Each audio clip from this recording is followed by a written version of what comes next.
अस्सलाम वालेकुम। मैं हूं प्रोफेसर अदील अज़मत और बहुत दिनों के बाद आपसे बातचीत हो रही है, जिसकी एक रीजन जो है मेरा एक प्रोजेक्ट जिसके मुतालिक मैं डिस्क्लोज करूंगा, मेरा रिसर्च वर्क।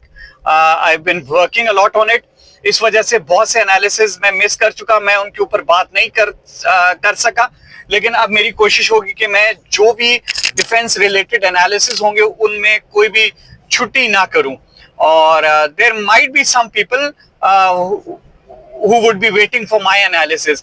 Although मैं ये भी समझता हूँ कि बहुत अच्छे एनालिसिस YouTube पे तमाम टॉपिक्स के ऊपर पड़े हैं, लेकिन हो सकता है किसी को मेरे एनालिसिस का इंतजार हो। तो अभी मैं बात करूंगा पाकिस्तान अफगानिस्तान के जो स्कर्मिशेस हुई हैं इनके ऊपर। एक तो ये है कि ये बहुत सेंसिटिव इश्यूज होते हैं जब एक मुसलमान मुल्क और दूसरा भी मुसलमान मुल्क आपस में जब इस किस्म की सिचुएशन होती है। उनमें से एक आपका अपना मुल्क होता है, दूसरा मुल्क होता है।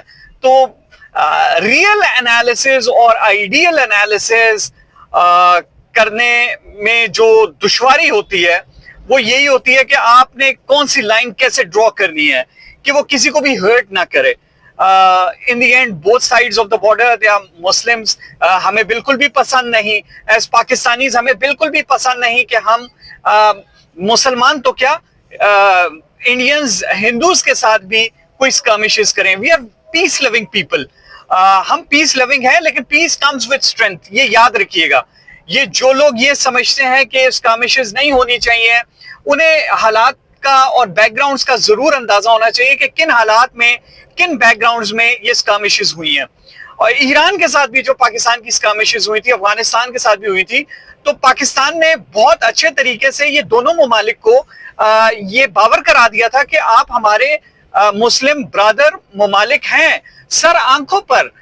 मगर देखिए, जहां पे पाकिस्तान, क्योंकि हम यहां पे भी मुसलमान ही हैं, जहां पे पाकिस्तान के इंटरेस्ट की बात आएगी तो that is going to be supreme. अब रही बात अफगानिस्तान की, तो अफगानिस्तान में जो तालिबान ने अपना असल चेहरा पाकिस्तान के सामने जाहिर किया, मेरे ख्याल से ये पाकिस्तान के लिए ब्लेसिंग इन डिस्गाइज है। मेरा एनालिसिस थोड़ा सा डिफरेंट है। पाकिस्तान के लिए ये फैसला करना हमेशा से बहुत मुश्किल रहा है कि किस तरीके से अफगान भाइयों को वापस भेजा जाए। उसकी एक वजह यह है कि इंटरनल प्रेशर्स भी बहुत आते रहे हमारे ऊपर। हमारे अपने लोग हमें ये कहते रहे कि ये कोई मेहमान नवाजी तो ना हुई। तो मेहमान नवाजी तो कोई मुसलमान मुल्क किसी मुसलमान मुल्क की नहीं करता। आप सऊदी अरब जाके इस तरीके से देख लें, आप ईरान जाके देख लें, आप अपनी मर्जी के किसी मुसलमान मुल्क को देख लीजिए, तो ऐसे तो मेहमान नवाजी नहीं होती कि आप विदाउट एनी डॉक्यूमेंट्स किसी भी मुसलमान मुल्क में रहे। तो इस बारे में आप भी बहस कर सकते हैं कि ये तो पाकिस्तान ने खुद अपने बॉर्डर्स ओपन किए।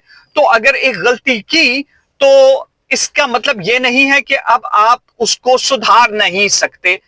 तो ब्लेसिंग इन डिस्गाइज पाकिस्तान के लिए ये इस वजह से है कि पाकिस्तानी इस्टेब्लिशमेंट, पाकिस्तानी अवाम के लिए ये फैसला करना हमेशा से बहुत मुश्किल रहा है कि हम किस तरीके से अपने मुसलमान भाइयों को यहां से जाने का कहें।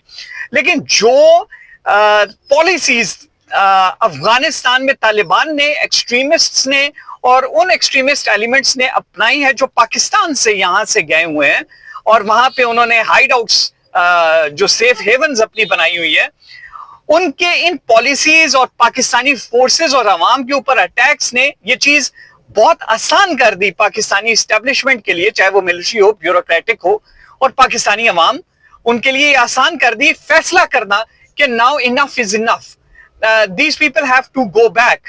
हम उन्हें बाइज्जत तरीके से यहां से वापस भेजेंगे, और ये किसी भी मुल्क का एक हक है कि वो उन सिटीजन्स को जो लीगल तरीके से ना आए हो उन्हें वापस भेजे। आप किसी भी मुल्क में इस तरीके से स्टे नहीं कर सकते। हाँ, हमसे गलतियां हुई, लेकिन हम उनको सुधारना भी चाहते हैं तो उन्हें सुधारेंगे। एक तो ये पाकिस्तान के ऊपर जो एक इकोनॉमिक इंपैक्ट आया हुआ था इन मुहाजिरीन का, अराउंड 4 to 5 मिलियन, ये बहुत बड़ा इंपैक्ट है। ये कोई मुल्क इस इंपैक्ट को नहीं सह सकता। किसी भी मुल्क में इतनी सख्त नहीं होती, चाहे उसकी इकोनॉमी कैसी ही क्यों ना हो। तो जो हम मिसाल देते हैं भारत की और उसकी इकोनॉमी की, अब ये देखें, आपने 80s में आपने कितने इलीगल अफगान्स को यहां पे पनाह दी। ठीक है, वो हमारे भाई हैं, वो वीजा लेके आए, यहां पे शौक से रहें और शौक से कारोबार करें। तो पाकिस्तान के लिए ब्लेसिंग इन डिस्गाइज दो तीन तरीके से। एक तो मैंने आपको बताया कि ये वीजा रिजीम को इन्फोर्स करना, पाकिस्तान के पास अब ये अपॉर्चुनिटी आई है कि वो वीजा रिजीम को अब इन्फोर्स कर सकते हैं। दूसरा, यहां से मैं शॉर्टकट लेता हूं, शॉर्टकट, पूरी मरी रोड ब्लॉक है और मैं यहां से, आई डोंट नो व्हाई, लेकिन मरी रोड ब्लॉक है। अच्छा, तो हाँ, पाकिस्तान साउथ अफ्रीका का कोई मैच ना हो रहा हो शायद, I don't know the dates, लेकिन बहुत रश है। अच्छा, तो किसी भी मुल्क के लिए ये पॉसिबल नहीं है, किसी भी मुल्क के लिए। तो पाकिस्तान के लिए ये डिसीजन लेना आसान हो गया। दूसरी चीज ये जो अफगान तालिबान बार बार एक राग अलाप रहे हैं कि दुरंद लाइन को हम नहीं तस्लीम करते और दुरंद लाइन कोई लाइन नहीं है, तो ये इन्होंने बार बार एक ही चीज को रिपीट किया है और वो रिपीटिशन ये, they do not accept the boundary between Pakistan and Afghanistan openly. और उन्होंने ये बात की है कि अभी तो हम पाकिस्तान से ये हिस्सा वापस नहीं ले सकते, लेकिन whenever we think that we can, we're going to do it. So they've shown their intention. What is Pakistan supposed to do now? Sit on the negotiating table. देखिए, जब आप negotiating table पे बैठने की बात करते हैं तो negotiating table पे आप कितने strong होके बैठते हैं, ये चीज बहुत मैटर करती है। तो पाकिस्तान ने ये जो स्ट्राइक्स की और बहुत प्रिसीजन स्ट्राइक्स की, इसकी वजह से अफगान तालिबान का, इसकी वजह से टीटीपी का बहुत नुकसान हुआ। यही वो एज पाकिस्तान लेके नेगोशिएटिंग टेबल पे बैठा तो अफगान से ये एक्सेप्ट करवाया कि आप अपनी टेरिटरी को यूज नहीं होने देंगे पाकिस्तान के खिलाफ, पाकिस्तानी अवाम के खिलाफ, पाकिस्तानी इंटरेस्ट के खिलाफ। तो पाकिस्तान को तो अफगानिस्तान में कोई इंटरेस्ट नहीं है। वो स्ट्रेटेजिक डेप्थ की बातें, वो तमाम चीजें, वो कन्वेंशनल वॉर्स पहले की खत्म हो चुकी, अब वो वॉर्स नहीं है। आपने देख लिया रिसेंट स्कर्मिशेस में बिटवीन पाकिस्तान एंड इंडिया कि पाकिस्तान ने उस स्ट्रेटेजिक डेप्थ की, जिसकी शुरू से बात पाकिस्तानी भी यही करते थे कि अफगानिस्तान पाकिस्तान को इसलिए चाहिए कि पाकिस्तान को स्ट्रेटेजिक डेप्थ चाहिए। It's over now. अब की जो वॉरफेयर है उसमें जो कॉन्सेप्ट है, वो जो डेप्थ का कॉन्सेप्ट है, दैट इज आप इसको किसी और तरीके से निगोशिएट कर लेते हैं, आप अपनी टेक्नोलॉजिकल एडवांसमेंट से निगोशिएट कर लेते हैं। ठीक है, पाकिस्तान की इतनी डेप्थ नहीं है एज कंपेयर टू इंडिया, लेकिन पाकिस्तान हैज प्रूव्ड कि it can defend itself, not only defend itself but it can launch a counter offensive, और ऐसा काउंटर ऑफेंसिव कि जिसकी वजह से इंडिया मजबूर हो गया कि वो सीज फायर को एक्सेप्ट करे। तो पाकिस्तान ने ये चीज शो की है कि हमारी कोई वीकनेस नहीं है, हम नेगोशिएटिंग टेबल पे बैठ रहे हैं तो सिर्फ इस वजह से बैठ रहे हैं, आपके कहने पे बैठ रहे हैं, वरना we are in strength, we can do. तो आप अगर समझते हो कि दुरंद लाइन आप नहीं एक्सेप्ट करते हो तो आप इंटरनेशनली इसको एक्नॉलेज करें। मैं ये चाहूंगा कि अफगानिस्तान इसको फिर एक्नॉलेज करे, ओपनली बात करे कि हमें दुरंद लाइन कबूल नहीं है। तो if you don't accept it, ठीक है, तो पाकिस्तान भी कहे कि हमें भी फिर ये कबूल नहीं है, ये फिर लाइन नहीं है, ये इंटरनेशनल बॉर्डर नहीं है। फिर बॉर्डर वो होगा जो ओपन है ना, ओपन टू नेगोशिएशंस है ना। तो पाकिस्तान का तो आपने नेचुरल रूट रोका हुआ है सेंट्रल एशिया से, तो Pakistan will go and take that natural route. आप में सख्त है तो आप जरूर अटक तक आए, आप आए, आप अटक तक। हम तो इंडिया को भी ये कहते हैं कि आप अगर समझते हैं कि पीओके, जो आप कहते हैं पीओके, हम कहते हैं ये हमारा कश्मीर है, पूरा कश्मीर हमारा है। आप समझते हो कि जो कश्मीर और गिलगित बल्तिस्तान हमारे पास है, आप वो लेना चाहोगे तो come on, come and take it, claim it, claim तो करते हो, कम एंड टेक इट, ठीक है। तो अगर अफगानिस्तान ये समझता है कि अटक तक लैंड इनका है, आप क्लेम करें और कोशिश करें, आप कोशिश करें। तो पाकिस्तान को भी in return it has to go for the linkage. Wakhan corridor Pakistan को अब देखना पड़ेगा। देखें, ये ऑक्यूपेशन नहीं है, ये ऑक्यूपेशन नहीं है। वो इस वजह से ऑक्यूपेशन नहीं है कि पाकिस्तान को ये जरूरत नहीं होगी कि पाकिस्तान जाके उसको मिलिटरली एनेक्स करे, नो नीड फॉर दैट, ठीक है। मॉडर्न डिप्लोमेसी में, मॉडर्न वॉरफेयर में अब आप लैंड्स को इस तरीके से नहीं हथियाते हो। ये तो तालिबान की खामख्याली है, इंडिया की खामख्याली है। देखिए, पाकिस्तान भी कभी मैं अब पाकिस्तानी हूं तो मैं अनरियलिस्टिकली ये नहीं कहूंगा कि पाकिस्तान अब जाके मकबूजा कश्मीर ले लेगा। आसान नहीं है, आसान नहीं है। ये मिलिटरीली पाकिस्तान भी नहीं ले सकता, मिलिटरीली वो भी नहीं ले सकते। दो न्यूक्लियर नेशंस हैं, दोनों के कुछ थ्रेशहोल्ड्स हैं। तो मैं तो इस चीज को एक्सेप्ट कर रहा हूं, I am a realistic man.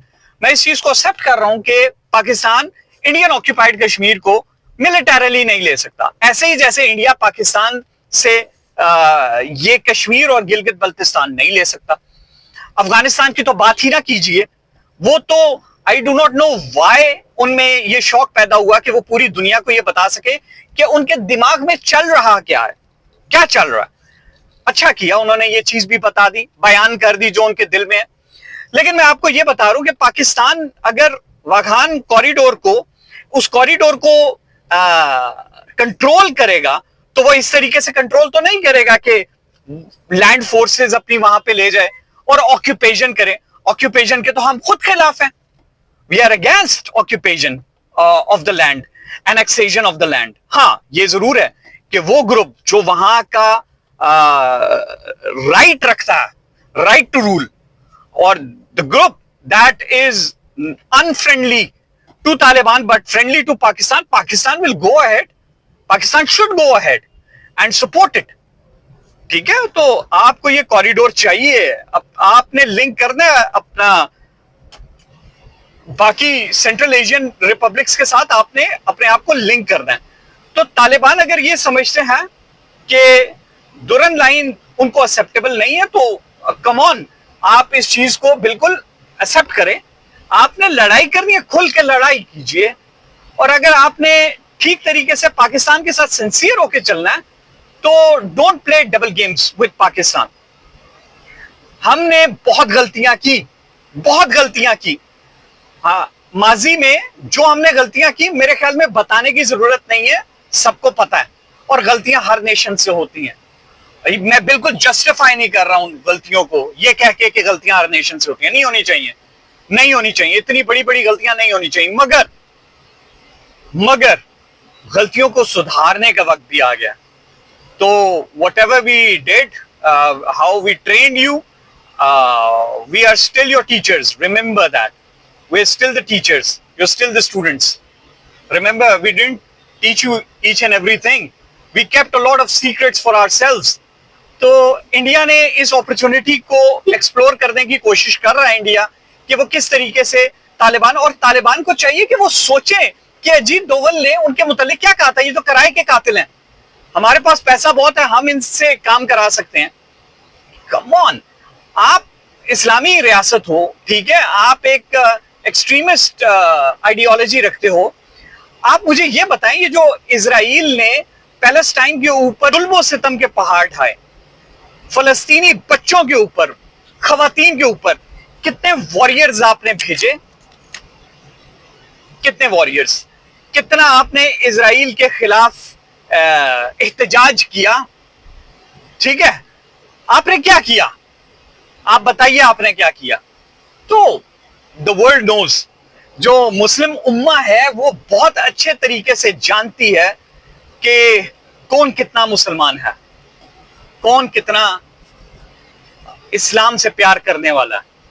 तो आपकी सिर्फ लोकलाइज्ड किस्म की एक पॉलिटिक्स है, और वो पॉलिटिक्स पुरतशद्दुद है, इर्रिस्पेक्टिव कि आपके कितने मादनियात हैं, कितने रिसोर्सेज हैं। एक तो इस जो कॉन्सेप्ट है, इससे मैं तो तंग आ गया हूं कि Afghanistan is full of gold and diamonds and oil and gas and stuff like that. ऐसे नहीं होता, दुनिया का कोई खिता ऐसा नहीं है जिसको अल्लाह ताला ने कोई माल ना दिया हो। ठीक है, अल्लाह की तकसीम ऐसी है कि जो बैरन लैंड्स भी हैं उसके अंदर भी अल्लाह ने खजाने रखे हुए। तो कोई ऐसा लैंड नहीं है जिसके अंदर कोई मालो दौलत ना हो, और कोई ऐसा लैंड नहीं है जिसके अंदर से सिर्फ सोना ही सोना निकल रहा है। तो अल्लाह की तकसीम बड़ी मुनासिब किस्म की तकसीम है। तो ये नहीं है कि आपके अंदर को बहुत बड़े को गोल्ड के जखायर निकल आए जो दूसरे किसी मुल्क के पास नहीं है, तो आपकी बड़ी कोई वर्थ हो गई है। आप अगर अपने अंदर तरक्की पसंदाना सोच नहीं पैदा करेंगे, आप अगर ऐसा नहीं करेंगे, तो you will be left behind in this race. आप अभी तक स्टोन एज में अपनी जिंदगी गुजार रहे हैं, और जिस तरीके से आप अपनी जिंदगी स्टोन एज में गुजार रहे हैं, आपके अंदर किसी तीसरे मुल्क को क्या इंटरेस्ट होगा? लैंडलॉक कंट्री है आप, there is no interest for any other country, no need. मेरे ख्याल में मेरा एनालिसिस यही है कि पाकिस्तान को ये एक बहुत अच्छी अपॉर्चुनिटी मिली कि पाकिस्तान अपने आप को एक्सर्ट कर सके, बता सके कि अफगानिस्तान को रेड लाइंस अपनी दिखा सके कि ये हमारी रेड लाइंस हैं, ये अब हमारी शिफ्ट ऑफ पॉलिसी है, और ये अब हमारी न्यू नॉर्म्स हैं। ठीक है, तो ये न्यू नॉर्मल है हमारे लिए। और जहां तक इंडिया की बात है, of course they will never accept what happened to them, वो इस चीज को एक्सेप्ट नहीं करेंगे, लेकिन उनके लिए ये एक तीसरी डिफीट है। इजराइल को उन्होंने बैक किया सेकंड टाइम, और थर्ड में अफगानिस्तान को वो बैक करते रहे, तो for them it's a big setback.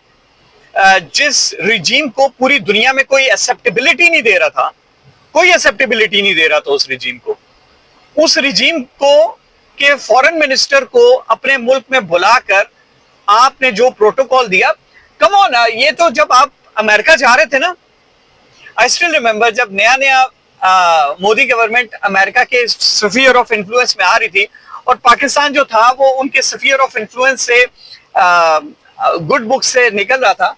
I still remember कि वी यूज्ड टू से कि हमने तो अमेरिकन जो है दोस्ती और दुश्मनी उसका मजा ले लिया है, अब आप भी जाके ले लीजिए।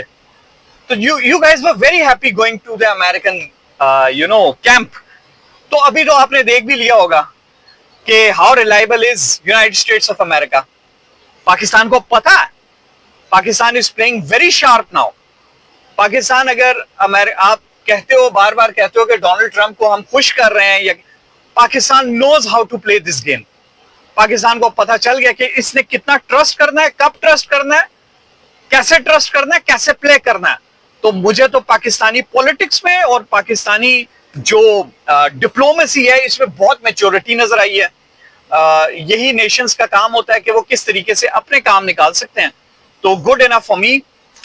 Look at my T shirt, my T shirt says it's in my DNA. तो it's in my DNA. This is a thumb impression of mine printed on my t-shirt. So my message to everyone, Pakistan is a peace loving country, बहुत peace loving है। हमने अफगानी भाइयों को भाइयों की तरह रखा, अभी भी हमारे भाई हैं, अभी भी हमारे भाई हैं, ठीक है। लेकिन अब हम कुछ रूल्स सेट कर रहे हैं, और वो रूल्स बहुत सिंपल है। जैसे दूसरे किसी भी मुल्क में, दुनिया के किसी भी मुल्क में, आप बांग्लादेश की मिसाल ले लें, मालदीव्स की मिसाल ले लें, किसी कंट्री की मिसाल ले लें, गरीब मुल्क की, अमीर मुल्क की, आप बगैर डॉक्यूमेंट्स के नहीं रह सकते। It's simple as that. मैं अगर मुसलमान हूं तो सऊदी अरब क्या मुझे मेरे इस शौक पे कि मैं मदीना की जियारत हमेशा पूरी जिंदगी करना चाहता हूं, मुझे बस वहां पे बिठा दें, वो बैठने देगा?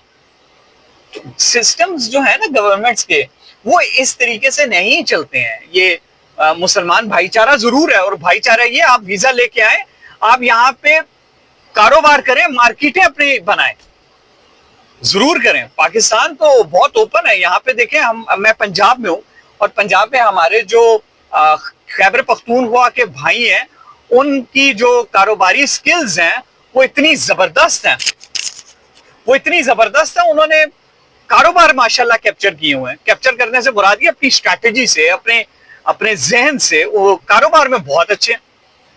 तो पंजाब तो बहुत ओपन माइंडेड है। सिंध में जाते हैं, पंजाबी सिंध में जाते हैं, पख्तून सिंध में जाते हैं, हमें same is the case everywhere.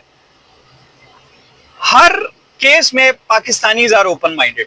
तो हम तो अपने अफगान भाइयों को भी कहेंगे, आप लीगल तरीके से आए, यहां पे कारोबार करें, खूब कमाएं, वी विल वेलकम यू। लेकिन बस अब हमें मैं हार्ड स्टेट तो नहीं कहूंगा, ये तो यार, ये तो एक नॉर्मल बात है, ये को हार्ड स्टेट होने वाली बात क्या है? डॉक्यूमेंट्स के बगैर कोई ना रहे, ये तो एक सिंपल सी बात है। हार्ड स्टेट्स तो अभी यूनाइटेड स्टेट्स बना हुआ है, अभी देखिए। तो this was my analysis, sorry late हो गया, और अब दोबारा लेट नहीं होगा, एनालिसिस चलता रहेगा, मेरी रिसर्च भी साथ साथ नीचे गिर गया, रिसर्च भी मेरी साथ साथ चलती रहेगी। तो इंशाल्लाह सी यू अगेन। मैं मिलिट्री एस्पेक्ट के मुतालिक बात करूंगा अपनी अगली वीडियो में। टेक केयर, अल्लाह हाफिज।